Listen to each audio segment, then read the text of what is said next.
இருந்தது. ஸோ நம்மளோட கெரியர் இருந்துட்டு இருந்தது. அதுக்கப்புறம் வந்து மேடைகள் அமைவதற்கு ரொம்ப கஷ்டமா இருந்தது அந்த டைம்ல. ஸோ அப்போ வந்து யாராவது ஒருத்தர் வரமாட்டாங்க. அன்னைக்கு அவங்களால மீட் பண்ண முடியாது, அவங்களால பாட முடியாதுன்ற கட்டத்தில் மட்டும் தான் நம்ம பாடுறதுக்கு உண்டான வாய்ப்புகள் நமக்கு கிடைச்சது. ஸோ அன்னைக்கு ஆரம்பிச்சு அதுக்கப்புறம் வந்து கொஞ்சம் கொஞ்சமா மேடைகள் எனக்கு நானே அமைச்சுக்கிட்டு அந்த ஒரு ஒரு மேடைகள்லையும் பாடி, அதுக்கப்புறம் வந்து அங்க பத்தாம அதுக்கப்புறம் நம்மளோட கெரியர்ல வேற ஏதாவது ஒன்று புதுசா சாதிக்கணும் அப்படின்னு நிறைய ரியாலிட்டி ஷோஸ்லாம் வந்து அட்டன் பண்ணேன். தமிழ்ல இருக்கக்கூடிய சேனல்கள்ல மெஜாரிட்டி சேனல் ரியாலிட்டி ஷோல நான் பாடியிருக்கேன். அதுல முதல் ரவுண்ட்லயே வந்து வெளிய கூட அனுப்பிடுவாங்க. நீங்க வேண்டாம் போங்க அப்படின்னு. நெறைய தோல்விகள் கண்டிப்பா இருக்கு வாழ்க்கையில. அந்த தோல்விகள தாண்டி நெறைய ரியாலிட்டி ஷோல நம்ம முன்னாடியும் வந்திருக்கோம். அந்த ரியாலிட்டி ஷோல பாடியும் உள்ள வந்திருக்கோம். ஒரு சில முக்கியமான ரியாலிட்டி ஷோவும் இருக்கு. அதுக்கப்புறம் வந்து இண்டஸ்ட்ரி நமக்கு ஒரு மேஜரா நம்மளோட ஃபோக்கஸ் என்னவா இருந்தது அப்படின்னா, பிளேபேக் சிங்கர் ஆகணும். நம்மளோட கெரியர்ல பிளேபேக் சிங்கரா மாறணும் அப்படின்றது நம்மளோட ஃபோக்கஸ் இருந்தது. ஸோ பிளேபேக் சிங்கர் ஆகணும் அப்படின்னா அதுக்கு என்ன பண்ணணும்னா சினிமால பாடணும் இல்லையா? அதுக்கான வாய்ப்புகள தேடி அலைய ஆரம்பிச்சோம். அந்த இடத்துல நெறைய பேர நான் சந்திக்க முற்பட்ட டைம் அது. நெறைய பேர போய் மீட் பண்ணினோம். டைரக்ட்டா மீட் பண்ணினோம். நெறைய பேர் வந்து அ இன்னைக்கு பாடுவோம், நாளைக்கு பாடுவோம், நாளான்னைக்கு பாடுவோம் அப்படின்ற மாரி போயிட்டு இருந்தது. அதுக்கப்புறம் ஒரு சில வாய்ப்புகளும் அமைஞ்சது. அரௌண்ட் ஒரு 35 படம் வந்து நான் தமிழ், தெலுங்கு, மலையாளம், கன்னடம் 4 லாங்குவேஜ்லயும் பாடியிருக்கேன். பாடல்கள் பாடியிருக்கேன். அதுக்கப்புறம் வந்து ஒரு சில ப விஷயங்கள் நமக்கு நடக்கும். ஆனா கடைசியில நடக்கல அப்படின்னும்போது நமக்கு ஒரு ஒரு வருத்தம் வரும் இல்லையா? அந்த வருத்தத்துல உருவானது தான் அந்த கம்போசிங். ஸோ நமக்கான வாய்ப்புகள நம்மளே தேடிக்கலாம். நமக்கு நம்ம பாடணும். நம்ம பாடுறதுக்கு நம்ம என்ன பண்ணணும்? அப்படின்னா நம்மளே வந்து கம்போஸ் பண்ணா நம்ம பாட முடியும் இல்லையா? அந்த மாரி ஒரு விஷயத்துக்காக தான் அந்த கம்போசிங் அப்படிங்கிற ஆஸ்பெக்ட் வந்து என் லைஃப்குள்ள வந்தது. ஸோ நெறைய புதுசு புதுசா எக்ஸ்ப்ளோர் பண்ண ஆரம்பிச்சேன். நெறைய பேர போய் மீட் பண்ணி அவங்க கிட்ட இருந்து தெரிஞ்சுக்கிட்டு, ஒரு சிலர் கேட்டா நமக்கு சொல்ல மாட்டாங்க இல்லையா? உங்களுக்கு இதெல்லாம் சொல்லி தர முடியாது அப்படின்னு. அவங்க பக்கத்துலலாம் போய் உட்காந்து பார்த்து என்ன பண்றாங்க, ஏது பண்றாங்க அப்படின்னு நம்மளா தெரிஞ்சுக்கிட்டு அந்த மாரி உருவான விஷயம் தான் வந்து மியூசிக் டைரக்ஷன். ஸோ இன்னைக்கு வந்து இப்போ அட் பிரசன்ட் இங்க நான் உட்கார்ந்திருக்கிறது என்னோட படத்தோட ரிலீஸ்க்காக வேண்டி தான். 12th அன்னைக்கு டிசம்பர் 12 என்னோட படம் ரிலீஸ் ஆகுது. மகாசேனா. இந்த படத்துல வந்து நான் மியூசிக் கம்போசரா வந்து ஒர்க் பண்ணியிருக்கேன். இந்த இடத்துக்கு வர்றதுக்கு அப்படின்றது நம்மளோட ஃபேமிலி பார்த்தீங்கன்னா, என்னோட பேரண்ட் வந்து சிங்கிள் பேரண்ட். எனக்கு அம்மா மட்டும் தான் எனக்கு. ஸோ நானு, என் தம்பி, என்னோட அம்மா, தாத்தா, பாட்டி அப்படின்னு 6 பேர் சேர்ந்த குடும்பம் நாங்க. நாங்க இருந்தது ஒரு குடிசை மாற்று வாரிய பகுதியில தான் நாங்க இருந்தோம். எங்களோட வாழ்வாதாரம் அவ்வளோதான் இருந்தது. அம்மா வேலைக்கு போனா மட்டும் தான் அடுத்த வேளை சாப்பாடு குடும்பத்துக்கு அப்படின்ற ஒரு கட்டம் தான் எங்களோட கட்டம். ஏன்னா அன்னைக்கு காலகட்டங்கள்ல எங்களுக்கு யாரும் உதவவும் இல்லை. எங்கள வந்து சொந்தக்காரங்களே சொல்றேன், ரிலேட்டிவ்ஸ் சொல்றேன். நெறைய பேர் ஒதுக்கவும் செஞ்சாங்க. நீங்க தான் எங்க கூட இருக்க வேண்டாம் அது மாரிலாம் பண்ணாங்க. ஸோ அப்படியே நாங்க ஒதுக்கப்பட்டு எங்களோட வாழ்வாதாரத்த நாங்களே தான் உயர்த்திக்கணும் அப்படிங்கிற கட்டத்துல அம்மா மட்டும் தான் தனியா வேலை செஞ்சுட்டு இருந்தாங்க. அம்மாவோட சேலரியில மட்டும் தான் நாங்கலாம் வாழ்ந்துட்டு இருந்தோம். நான் படிச்சது, என் தம்பி படிச்சது எல்லாமே வந்து அம்மா ரொம்ப கஷ்டப்பட்டு இந்த கடன் வாங்கி, அந்த கடன் வாங்கி, அந்த லோன் அடைக்க, இந்த லோன் அடைக்க இப்படியே தான் எங்களோட வாழ்க்கை இருந்தது. அதாவது ஒரு அடுத்த வேளை சாப்பாட்டுக்கு கூட வழி இல்லாத ஒரு கீழ்த்தட்டு மக்கள்னு ஒரு விஷயம் சொல்லுவோம் இல்லையா? அந்த மாதிரி கீழ்த்தட்டு மக்கள் வர்க்கத்தை சேர்ந்தவங்க தான் எங்களோட குடும்பமும். ஸோ அப்படி இருக்கும்பொழுது ஒரு நாள் வந்து நான் கஷ்டப்பட்டு அம்மா படிக்க வச்சுட்டாங்க. படிச்சு முடிச்சாச்சு. வேலைக்கு போய் அப்புறம் நம்ம பையன் வந்து நம்மள காப்பாத்துவான். நம்ம பையன் வந்து நம்மள தளர்த்துக்குவான் அப்படின்னு ஒரு கட்டம் இருக்கும் இல்லையா? அந்த மாரி கட்டம் இருக்கும்போது, அப்ப நான் இன்னொரு குண்டு தூக்கி போட்டேன். கொஞ்ச நாள் வேலைக்கும் போயிருந்தேன். வேற ஏதாவது வேலை செஞ்சிருந்தேன். அப்ப நான் அம்மாகிட்ட வந்து, "இல்லம்மா எனக்கு மியூசிக்ல தான் ஏதோ ஒண்ணு சாதிக்கணும். மியூசிக்ல ஏதோ ஒண்ணு பண்ணணும்னு தான் தோணுது. எனக்கு இந்த வேலை பிடிக்கலம்மா" அப்படின்னு சொல்லும்பொழுது, மறுபடியும் அவங்க ஓட வேண்டிய கட்டாயம் இல்லையா? நம்ம இப்ப அடுத்த பையன் வந்துட்டான், பையன் தான் காப்பாத்துவான்ற சிச்சுவேஷன்ல இருக்கும்போது, பையன் காப்பாத்த மாட்டான். மறுபடியும் பையன் வந்து ஏதோ ஒண்ணு பண்ண போவான்னா, எல்லா அம்மாவும் பயந்து, "இல்லப்பா வேண்டாம்ப்பா. நீ வந்து படிக்க வேண்டாம். சரி வேலைக்கு போ. நீ மியூசிக்லாம் வேண்டாம்ப்பா" அப்படிதான் சொல்லுவாங்க. ஆனா அன்னைக்கு என்னோட அம்மா சொன்னது, "உனக்கு இதுல தான் சந்தோஷம். உனக்கு வாழ்க்கையில சந்தோஷம் வரும். இதுல நீ என்னைக்காவது ஒரு நாள் சாதிப்பேன்னு உனக்கு தைரியம், நம்பிக்கை இருந்தா நீ அதையே போப்பா. ஆ சாகுற வரைக்கும் அம்மா நான் பார்த்துக்கிறேன். முடிஞ்ச வரைக்கும்" அப்படின்னு சொல்லிட்டு அம்மா தான் சம்பாதிக்க ஆரம்பிச்சாங்க. அன்னைக்கு ஓட ஆரம்பிச்ச அந்த பெண்மணி இன்னும் ஓடிட்டு தான் இருக்காங்க. ஏன்னா நம்மளுக்கு எப்போ இது அமையும், எப்போ கரெக்டான இடத்துல நம்ம வந்து சேருவோம் அப்படின்றது நமக்கு எதுவுமே தெரியாது இல்லையா? அந்த மாதிரி கட்டத்துல இருக்கும்போது, அம்மா தான் கம்ப்ளீட்டாவே எல்லாத்தையுமே பார்த்துக்கிட்டாங்க. இன்ன வரைக்கும் அம்மா தான் பார்த்துக்கிறாங்க. அம்மாக்கு அப்புறம் வந்து பார்த்தீங்கன்னா, என் தம்பி ஏதாவது ஒரு ஒரு நல்ல ஒரு குடும்பம் இருந்தா மட்டும் தான் வந்து ஒரு விஷயத்த சாதிக்க முடியும் அப்படின்னு ஒரு ஒரு ஒத்துழைப்பு இருக்கணும் இல்லையா? குடும்பத்தோட ஒத்துழைப்பு. அந்த மாரி வந்து அம்மாக்கு அப்புறம் வந்து எனக்கு தம்பி இளையவன் 6 வயசு சின்னவன் என்னோட. அதுக்கப்புறம் படிப்பு முடிச்சுட்டு, அதுக்கப்புறம் அம்மா நான் பார்த்துக்கிறேன். அண்ணன வந்து நீ ப்ரெஷர் பண்ணாத. அண்ணனை வந்து எதுவும் பண்ணாத, அண்ணன் ஏதோ சாதிக்கணும்னு நினைக்கிறான், அவன் சாதிக்கட்டும், மிச்சத்தை நான் பார்த்துக்கிறேன் அப்படின்ட்டு அவன் கொஞ்ச நாள் அவனோட இதை வந்து பார்த்துக்க ஆரம்பித்தான். ஸோ அவனோட கட்டமும் அவனும் வந்து இதுக்கு வந்து பெரிய கான்ட்ரிபியூட் பண்ணியிருக்கான். அதை தாண்டி வந்து என்னோட ஒய்ஃப், என் ஒய்ஃப் இல்லாமல் இன்னைக்கு அவங்க தான் வந்து கம்ப்ளீட்டாக ஃபேமிலியை ரன் பண்ணிட்டு இருக்காங்க. ஏன்னா நம்ம இப்போ இதை பொறுத்த வரைக்கும் வந்து நம்ம எப்போ சம்பாதிப்போம் எப்படி சம்பாதிப்போன்ற அஷூரன்ஸ் நமக்கு கிடையாது. நம்ம இன்னைக்கு திடீர்னு நல்லா சம்பாதிப்போம், அடுத்த நாள் சம்பாதிக்க மாட்டோம், அதுக்கப்புறம் ஒன்றுமே இருக்காது. ஸோ இப்போ குடும்பத்தை மாதம் குடும்பத்தை ரன் பண்ணுறதுக்குன்னு ஒரு விஷயம் வேணும் இல்லையா? அந்த மாதிரி விஷயம் எல்லாம் நம்ம கண்டிப்பாக குடும்பத்தை பார்க்க முடியாது. நம்மளோட வருமானத்தை நம்பி எதையுமே குடும்பத்துக்காக முயற்சி பண்ணவும் முடியாது. ஸோ அப்படி இருக்கும்போது நமக்கு பக்கத்தில் இருக்க ஒரு சப்போர்ட்னு ஒன்று இருக்கு இல்லையா? அந்த சப்போர்ட் ரொம்ப ரொம்ப இம்பார்ட்டன்ட். அது இன்னைக்கு என்னோட ஒய்ஃப் அவங்க வந்து அதை வந்து கம்ப்ளீட்டாக பண்ணிக்கிறாங்க. அண்ட் அதை தாண்டி வந்து நம்ம அதாவது நான் வாழ்க்கையில் என்ன சேர்த்து வச்சிருக்கணும் இல்லையோ, நல்ல மனுஷங்களை என்ன சுற்றி சேர்த்து வச்சிருக்குது உங்களை மாதிரி எல்லாரும் மாதிரியும். ஸோ எப்படி அதை சொல்ல வரேன்னா, இன்னைக்கு ஒருத்தர் வந்து ஒரு நாள் வந்து என்னை வந்து நாங்கள் அப்போ தான் வந்து மீட் பண்ணும்போது லைஃப்பில் நீ முன்னேறணும்னா உனக்கு என்ன வேணும் அப்படின்னு. எனக்கு வந்து ஸ்டுடியோ ஒன்று வைக்கணும்னு ரொம்ப ஆசை. அதுக்கான செலவுகள் 25 லட்சம் 26 லட்சம் 30 லட்சம் ரூபாய் இன்னைக்கு ஒரு இல்லாமல் ஒரு ஸ்டுடியோ, நல்ல ஸ்டுடியோ வைக்க முடியாது. ஸோ அந்த மாதிரி இருக்கும்போது நல்ல ஒரு ஸ்டுடியோ வந்து கன்ஸ்ட்ரக்ட் வைக்கணும்னு ஒரு ஆசை இருந்தப்போ அவர் என்கிட்ட கேட்டார், உனக்கு என்ன வேணும்னு. நான் ஒரு ஸ்டுடியோ வைக்கணும்னு ஆசைப்படுறேன். அப்போ ஸ்டுடியோ வைக்கணும்னா அதுக்கு என்ன செலவாகணும், இவ்வளோ செலவாகும், இதெல்லாம் பண்ண வேண்டி இருக்கும் அப்படின்னு. ஸோ ஸ்டுடியோ வச்சா வாழ்க்கையில் நீ முன்னேறிட முடியுமா அப்படின்னா, முன்னேற முடியும், கண்டிப்பாக முன்னேற முடியும். டைம் எடுக்கும், ஆனால் கண்டிப்பாக ஒரு நாள் சாதிச்சிடுவேன் அப்படிங்கிற விஷயம் வந்து அவர்கிட்ட நான் சொன்னேன். அன்னைக்கு அவர் வந்து அவர் கையில் இருந்த காசு, அவர் சுற்றி இருந்த மக்களோட காசு கேட்டு, எனக்காக நிறைய பேர்கிட்ட போய் கேட்டு, நிறைய பேர்கிட்ட வந்து கேட்டுன்றது தாண்டி நிறைய பேர்கிட்ட கெஞ்சி, இந்த மாதிரி நாங்கள் ஒன்று பண்ணுறோம், ஒரு விஷயம் இதற்காக நாங்கள் ஒரு விஷயம் பண்ணணும்னு ஆசைப்பட்றோம், அந்த விஷயத்து இதுவாக இருக்கணும் அப்படின்னு ஒரு ஸ்டுடியோ வந்து எனக்கு அமைச்சு கொடுத்தாரு. அவரோட பேர் நாகேஸ்வர். அதுதான் அவர் என் பக்கத்தில் தான் உட்காந்துருக்காரு. ஸோ இன்னைக்கு அவரும் இந்த இடத்துல என் பக்கத்தில் இருக்கணும்னு நான் ரொம்ப ஆசைப்பட்டேன். அதனால தான் நீங்கள் உட்காருங்க. ஏன்னா அவரோட முகமும் வந்து தெரியணும். ஏன்னா ஒருத்தர் வளர்றாரு அப்படின்னா அவருக்கு பின்னாடி வந்து ஒரு உந்துதல் இல்லாமல் யாருமே வளர முடியாதுங்க. யாராவது ஒருத்தர் சப்போர்ட் பண்ணணும் இல்லையா?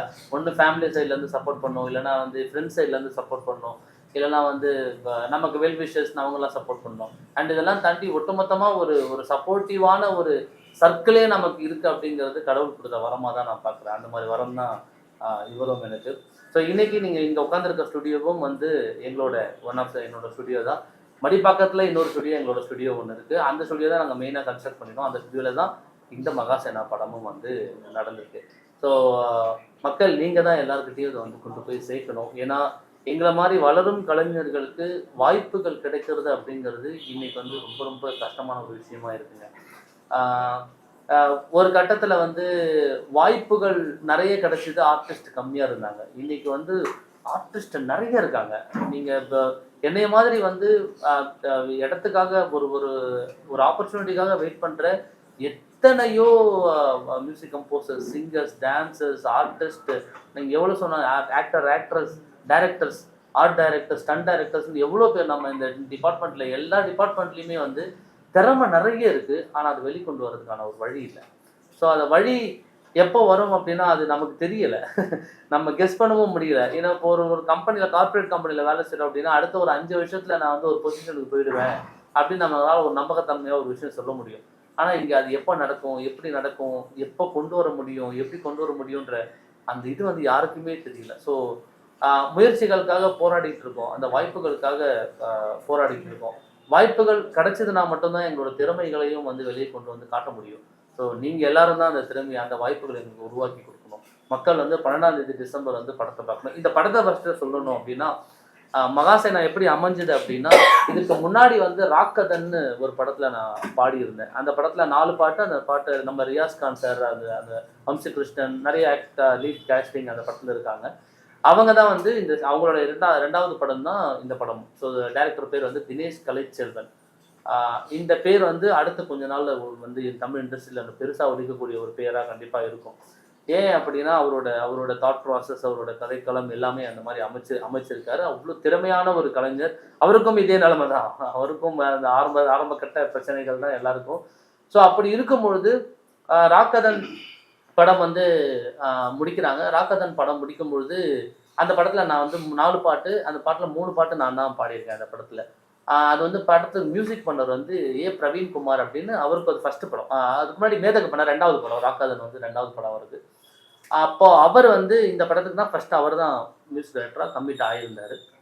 2 பாட்டோட டியூன் மட்டும் கம்போஸ் பண்ணிட்டு ஒரு தவிர்க்க முடியாத ஒரு சுச்சுவேஷனில் அவர் இறந்துட்டார். அவர் passed away, Praveen Kumar passed away. அதுக்கப்புறம் வந்து டைரக்டர் நிறைய மியூசிக் கம்போசர்ஸ் கிட்ட போயிருக்காங்க. ஏன்னா 2 பாட்டுக்கு இது பண்ணியாச்சு, டியூன் கம்போஸ் பண்ணியாச்சு, ரஃப் டியூன் கம்போஸ் பண்ணியாச்சு, அதை வச்சு ஷூட்டும் முடிச்சாச்சு.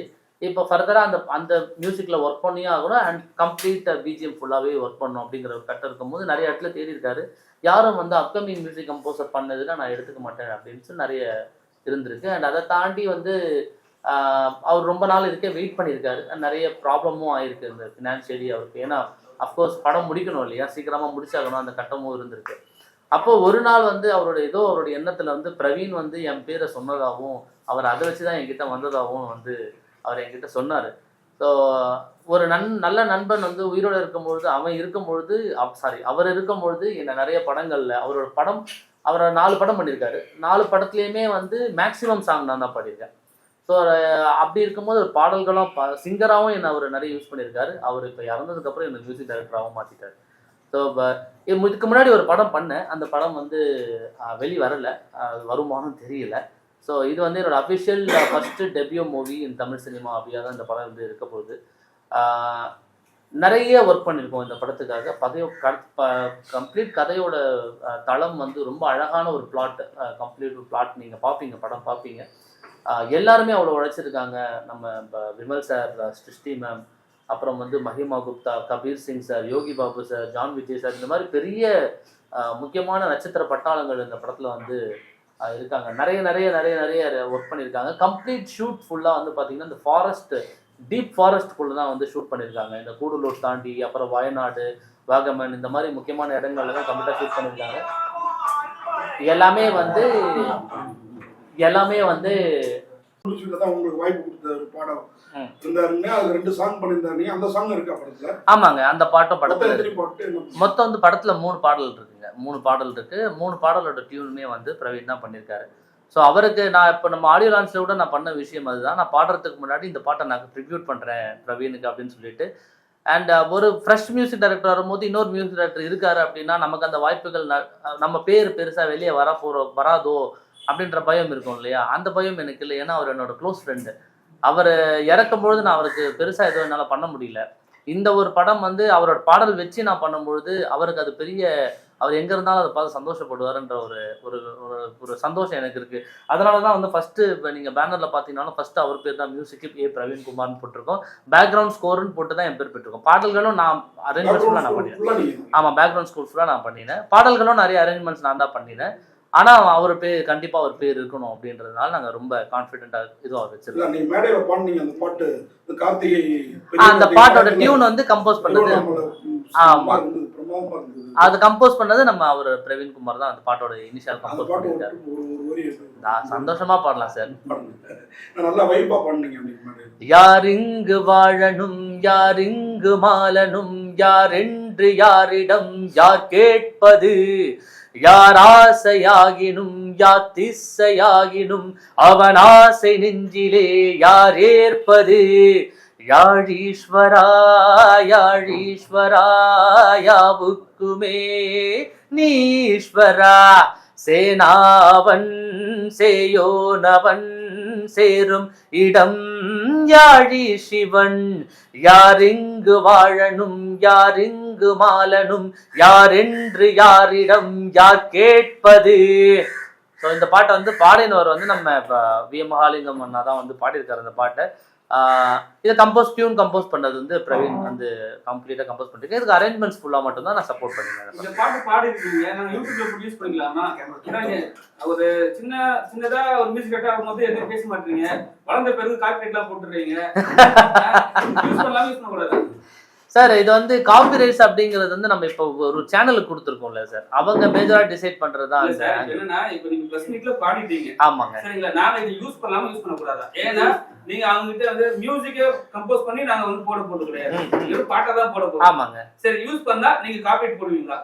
இல்ல நான் போட மாட்டேன் சார். நான் ஏன்னா எனக்கு நீங்கெல்லாம் பாடணும், நீங்கெல்லாம் கூட சேர்ந்து பாடணுன்றது தான் அந்த மெயின் நோக்கமா இருக்கு. நான் கம்ப்ளீட்டா நான் என்னோட சைட்ல இல்ல. மேபி சேனல்ல அவங்க போடுவாங்களான்றது எனக்கு தெரியல. அவங்க கிட்ட நம்ம போடாதீங்கன்னு சொல்லிடுங்க. சரி போடாதீங்க. இப்ப சாய் பித்துக்கிற மாதிரி ஒரு ஸ்டார்ட் அப் மியூசிக் டைரக்டர் ஒரு படம் தான் பேசிக்கா ரிசர்ச் வச்சுக்கோங்க இங்க வரைக்கும். ஆனா அவருக்கு அடுத்தடுத்த படங்கள் வந்து அவ்வளவு படங்கள் இருக்கு. அது நீங்க எப்படி பாக்குறீங்க? பாசிட்டிவா பாக்குறீங்களா நெகட்டிவா பாக்குறீங்களா? இல்ல சார், அந்த விஷயத்த நீங்க பாத்தீங்கன்னா இப்போ சாய் அபியங்கர் மாதிரியான பீப்புள் வந்து அவங்க டேலண்ட் இல்லாமலாம் யாரும் வர முடியாது சார். இப்போ நம்ம என்ன சொல்றோம், அவங்க பேரண்ட்ஸ் சைட்ல சப்போர்ட் இருக்கு, ஃபேமிலி சைட்ல சப்போர்ட் இருக்கு, இண்டஸ்ட்ரியில் ஆல்ரெடி எல்லாம் தெரியும் அப்படின்னு நீங்க சொன்னாலுமே வந்து அவருமே வந்து அடிஷனல் மியூசிக் டைரக்டரா அடிஷனல் கம்போசரா எல்லாருக்கிட்டையும் ஒர்க் பண்ணியிருக்காரு. நம்ம ஹாரிஸ் சார்ல இருந்து ஏஆர்ஆர் சார்ல இருந்து எல்லாருக்கிட்டையுமே அவர் ஒர்க் பண்ணியிருக்காரு.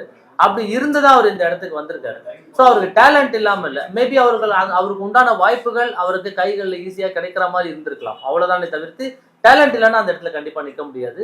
அந்த விதத்துல எனக்கு அது சந்தோஷமாவும் இருக்கு. நமக்கும் அது ஒரு நாள் அமையும்.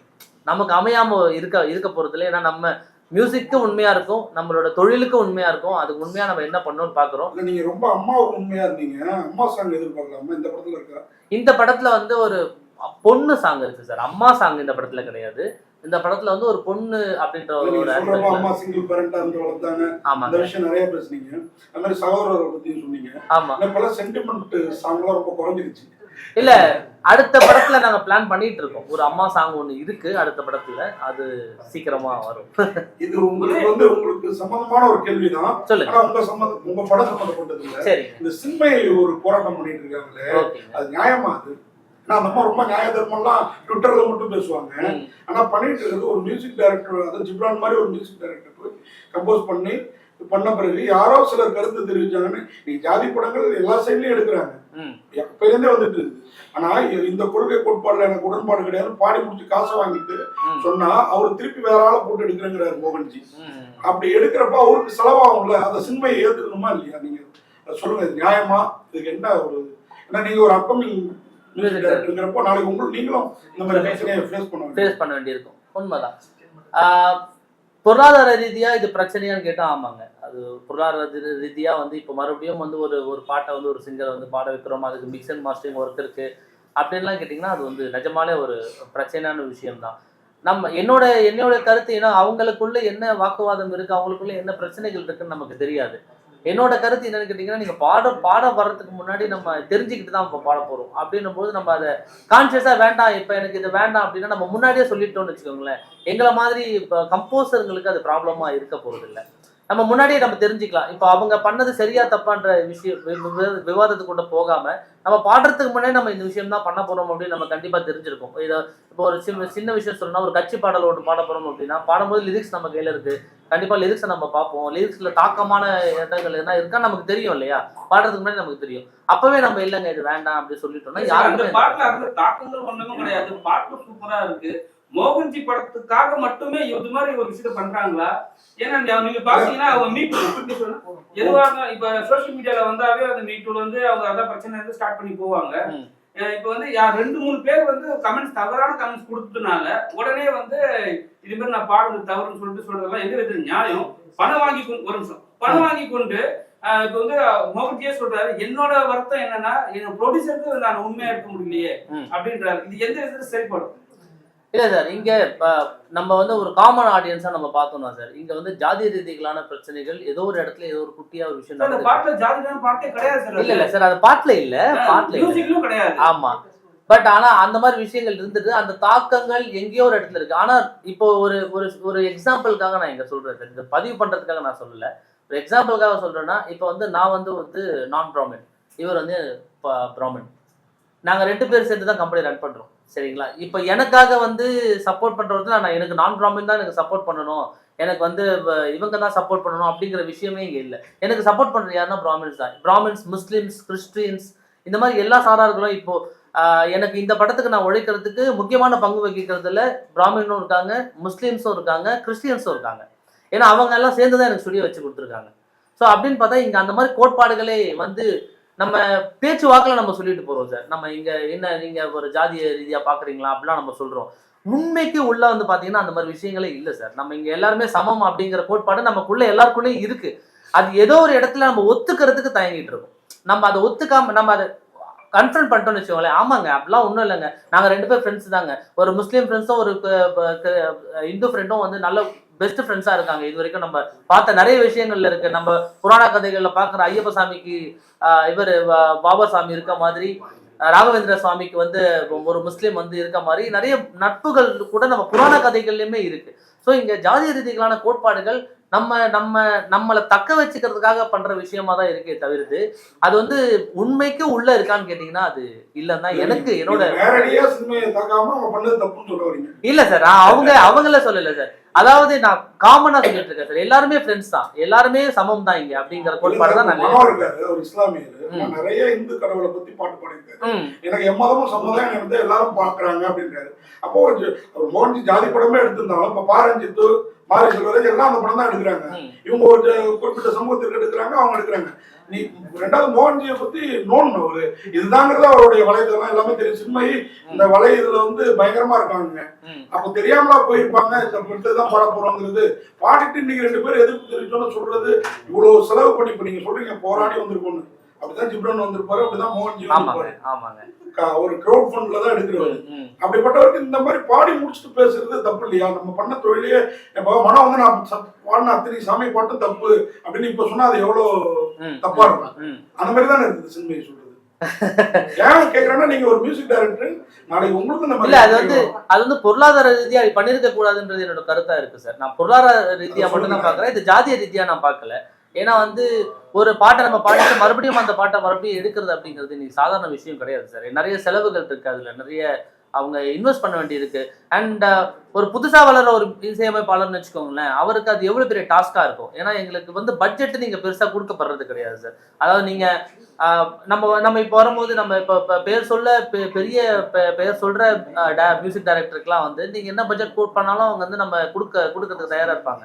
புதுசா வளர்ந்து வர ஒருத்தருக்கு வந்து நீங்க இதுதான் பட்ஜெட் அப்படின்னா அந்த பட்ஜெட்குள்ள நம்ம என்ன பண்ண முடியும் அப்படிங்கறத பார்க்கணும். இப்ப இந்த மாதிரி விஷயங்கள் எங்களுக்கு நடந்ததுன்னா ரொம்ப கஷ்டமா தான் இருக்கும். நான் பொருளாதார ரீதியா தான் அண்ணன் கேட்டது என்னன்னா நீங்க சுத்துறீங்க சார், அதுவே வேண்டாம், நான் தெளிவா ஒரு விஷயம் சொல்லிடுறேன். சின்மயி தவறு செய்தாரா இல்ல சார், அதுவே வேணாம், அதுவே நீங்க சுத்துறீங்க ஓகே, கூட நீங்க இணைந்து பயணிப்பீங்களா? அவங்க உங்க படத்துல பாட்டு பாடுறீங்க, ஏன்னா இந்த பிரச்சனை உங்களுக்கு மட்டும் வராது, மத்த எல்லாருக்கும் வரும். பாட்டு பாட வைப்பீங்களா வைக்க மாட்டீங்களா சார்? அவங்க குரல் ரீதியா சொல்றேன் சார். நான் நீங்க மறுபடியும் என்ன ஒரு விஷயத்துக்கு தள்ளுறீங்க, நான் ரொம்ப கான்சியஸா இருக்கேன். நான் அவங்க குரல் ரீதியா தொழில் ரீதியா சொல்றேன் சார். தொழில் ரீதியா அவங்க வந்து ஒரு எக்ஸ்ட்ராடினரி சிங்கர் சார். அவங்களோட குரல் வளம் அந்த மாதிரி ஒரு குரல் வளம் அவங்களே நடந்துக்கல சார். அதே மாதிரி தான் இளையராஜாவும் போட்டோ கூட போட வேணான்றாரு. நாங்க என்ன கேட்ட கேள்வி என்னன்னா நீங்க தெளிவா ஒரு பதில் சொல்லிடுங்க, உங்களுக்கு பிடிச்சிருக்கு இல்ல அவ்வளவுதான். இதை நான் அவங்க கிட்ட எப்படி சொல்றேன் சார்? இப்போ எனக்கு படத்துக்கு அவங்க குரல் தேவை அப்படிங்கிற ஒரு கட்டாயம் இருக்குமோ நான் கண்டிப்பா அவங்களோட ஒர்க் பயணிக்கிறதுக்கு. அவங்க இதுல மட்டும் இல்ல சார், வைரமுத்து விஷயத்துலயுமே அவங்க அவர் என்னைக்கோ ஏதோ ஒண்ணு பண்ணாரு அப்படின்னு சொல்லி கல்யாணத்துல போய் மாப்பிள்ளையும் பொண்ணு காலில் விழுந்து ஆசீர்வாதம் வாங்கிட்டு அவர் கொடுத்த கிஃப்ட வாங்கிட்டு வந்துட்டு அதுக்கப்புறம் பல வருஷம் கழிச்சு ஒரு கருத்தை தெரிவிக்கிறாங்க. அப்ப இப்போ குரல் நல்லா இருக்கு அப்படிங்கிறதுக்காக ஒரு ஒரு சரியில்லாத நபரை தொடர்ந்து நம்ம வாய்ப்பு கொடுத்தோம்னா அவங்க மேல போயிட்டே இருப்பாங்களா? அப்புறம் இந்த மாதிரி பிரச்சனைகள் வரும்ல. இதுக்கு நான் அவங்களுக்கு என்ன பதில் சொல்றதுன்னு எனக்கு மட்டும் கேட்கிறேன்னா எல்லாத்துக்கும் சம்பந்தம் இல்லாத விஷயத்துக்குலாம் வந்து கருத்து போடுவாங்க. அப்படிப்பட்ட ஒருத்தங்கிறனால நம்ம கேட்கிறோம் சார். ஒரு தனிநபர் கருத்து அப்படிங்கிறது அவங்களை பொறுத்து சார். நம்ம அதுல நம்ம இன்டர்ஃபியர் பண்றது எனக்கு எந்த அளவுக்கு சரியா இருக்கும்னு எனக்கு தெரியல. இப்போ அவங்க சொன்ன விஷயம் சரியா தவறான்றது அவங்களோட இடத்துல இருந்து பார்த்தா அவங்களுக்கு மேபி அது சரியா கூட இருந்திருக்கலாம். நமக்கு பாக்குற பார்வையில தானே இருக்கு அப்படின்றது. இப்ப நான் அவங்களோட கருத்துல நான் வந்து உள்கருத்து சொல்றது வந்து எவ்வளவு சரியா இருக்கும்னு எனக்கு தெரியல. டிசம்பர் 12 ரிலீஸ், என்ன காரணம் அது யார் ஃபிக்ஸ் பண்ணா 12? ஏன்னா அன்னைக்கு வந்து ரஜினி பர்த்டே சரிங்களா, டோட்டலாவே வந்து ரஜினி வைபா தான் இருக்கு அன்னைக்கு உங்க படம் ரிலீஸ் ஆகணும் எந்த அளவு இருக்கும் சார்? நாங்க இன்னைக்கு தலைவரோட ஃபேன் வந்து எல்லாருமே தலைவரோட ஃபேன் தான் சார். இங்க உட்காந்துருக்க நாங்க எல்லாருமே தலைவரோட ஃபேன் தான். அன்னைக்கு பாப்பீங்களா ரஜினி படம் பாப்பீங்களா? அன்னைக்கு தலைவர் படம் ரிலீஸ் ஆகலையா சார்? படம் ரிலீஸ் ஆகும் சார். Padayappa re-release sir. என்னோட படம் ஃபர்ஸ்ட் ரிலீஸ் சார். இது ஒரு மகாசனா, இது ஒரு மகாசனா, அவ்வளவுதான் சார். ஸோ அன்னைக்கு அந்த டேட்டை செலக்ட் பண்றதுக்கான காரணம் அதுதான் சார். அன்னைக்கு ஒரு முக்கியமான ஒரு நாளா இருக்கும். அண்ட் வந்து டிசம்பர் வந்து ரொம்ப சென்னையில ரொம்ப பாராட்டப்படுற ஒரு மாசம் சார். ஒன்னு வந்து தலைவரோட பிறந்த நாளைக்கு, இன்னொன்னு வெள்ளத்துக்கு ஃப்ளட் வந்துடும். இந்த படம் ஃப்ளட் மாதிரி வந்துடும் சார். அடுத்த வருஷத்துல 2026ல இருந்து 3 விஷயமா பார்க்கப்படும் சார். அந்த மாதிரி ஒரு விஷயமா இருக்கும். இது சின்ன ஒரு கேள்விதான் சார். சொல்லுங்க. யானைக்கு வந்து விஜய் பேர் வச்சது என்ன காரணம்? ஏன்னா படம் இப்போ 2 இயர்ஸ் முன்னாடி தான் ஸ்டார்ட் பண்ணிருப்பீங்க. அப்பதான் வந்து கட்சியும் ஸ்டார்ட் பண்ணாரு. சோ இது மாதிரி வச்சு அந்த டைம்ல வந்து ஓடிடும் சார். சூப்பரா இருக்கு சார் இந்த கண்டென்ட். இது தோணாம போச்சு சார். சார் யானை வந்து அந்த யானைக்கு வந்து 20 வயசு சார். அந்த யானைக்கு 20 வருஷத்துக்கு முன்னாடி விஜய்னு பேர் வச்சுட்டாங்க. இப்ப அது அந்த யானை பேரு விஜய் சார். இல்ல இல்ல இல்ல இல்ல படத்துல கிடையாது. அந்த யானையோட உண்மையான பேர் சொல்றேன். படத்துல அந்த யானைக்கு பேரு சேனா. சரிங்களா? 20 வருஷம் முன்னாடி 20 வருஷத்துக்கு முன்னாடி வச்சுட்டாங்க. அன்னைக்கு இது கட்சி ஆரம்பிக்கல. உங்க படத்துல ரஜினி சேனா மட்டும் இல்ல, விஜய் சேனாவும் சேர்ந்து இருக்காங்க. ஆமாங்க. ஆமா மகாசேனா. Thank you so much. எங்களோட வளர்ச்சி வந்து எங்கேயுமே பெருசா இருக்க போறது இல்லை. ஏன்னா நீங்க தான் வந்து முக்கியமான பெருமக்கள். எங்களோட வளர்ச்சிக்கு முக்கியமா பங்கு வகிக்கிற பங்குதாரர்கள் நீங்க எல்லாருமே தான். உங்க எல்லாருக்கும் முதல்ல நன்றி. ஸோ என்னோட பேர் வந்து உதய் பிரகாஷ் யூபிஆர். ஸோ என்னோட என்ன ஒர்க் பண்ணுறேன்னு பார்த்தீங்கன்னா மியூசிக் கம்போசராக வந்து இந்த இண்டஸ்ட்ரியில் இருக்கேன். ஒரு 15 இயர்ஸாக வந்து இந்த கம்போசராக இந்த இடத்துக்கு வரணும் அப்படின்னு ஒரு 15 இயர்ஸாக வந்து முயற்சி பண்ணிட்டு இருக்கேன். ஒரு நடுத்தட்டு மக்களில் சேர்ந்த ஒரு பையன் தான் நானும். ஏன் அப்படி சொல்கிறேன் அப்படின்னு பார்த்தீங்கன்னா, நம்ம குடும்பம் வந்து அடுத்த வேலை சாப்பாட்டுக்கு வந்து ரொம்ப கஷ்டப்படுற மாதிரியான ஒரு சுற்றுச்சூழலான ஒரு வாழ்க்கையில் தான் நம்மளோட வாழ்க்கை முறை இருந்துட்டும் இருக்குது. இந்த இடத்துக்கு நம்ம வர்றதுக்கு நிறைய உழைப்பு போடுறதான ஒரு முக்கியமான ஒரு கட்டம் இருக்குது.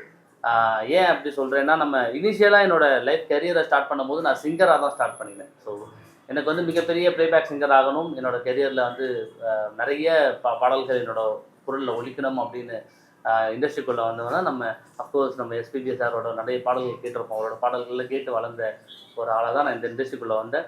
ஸ்டார்ட் பண்ணும்பொழுது என்னோட கெரியரை ஸ்டார்ட் பண்ணும்பொழுது வெறும் 50 ரூபாய் தான் என்னோட ஒரு நாள் வருமானம், ஒரு நாள் சேலரி. ஏன்னா அன்னைக்கு வந்து நமக்கு வந்து இந்த மாதிரி வாய்ப்புகள் நிறைய